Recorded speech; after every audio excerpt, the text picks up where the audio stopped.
Sinimula ng busisiin ng Transportation Department o DOTR ang hirit na taas pasahe sa Light Rail Transit o LRT. Abutin umano ng isang buwan ang pagtalakay sa naturang aumento bago ilabas ang desisyon. Eden Santos sa balita. Nagsimula na ang pagdinig sa fare hike petition na isinumite ng Light Rail Manila Corporation o LRMC sa Department of Transportation o DOTR. Yan ang kinumpirma ni DOTR Secretary Jaime Bautista.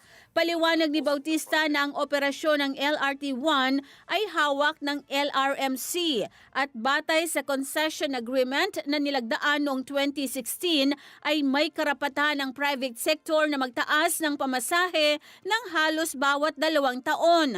Pero kahit anya inaprubahan ng LRT Board ang dagdag pasahe sa LRT-1 noong 2024 ay kailangan pa rin itong dumaan sa pag-aproba ng Rail Regulatory Unit at ng DOTR.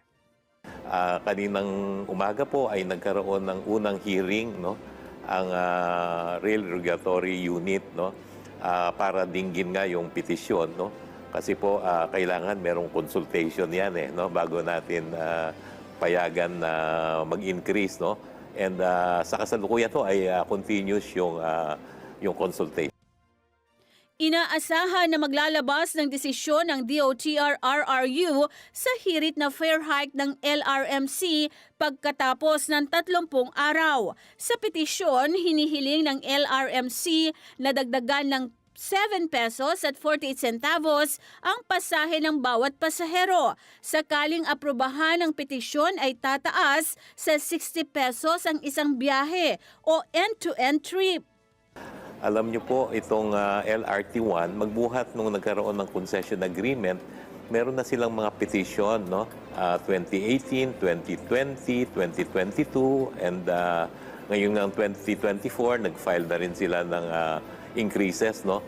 Unfortunately, yun pong petition nila noong 2018, 2020 at 2022 ay hindi po kaagad na-actionan ng gobyerno, no?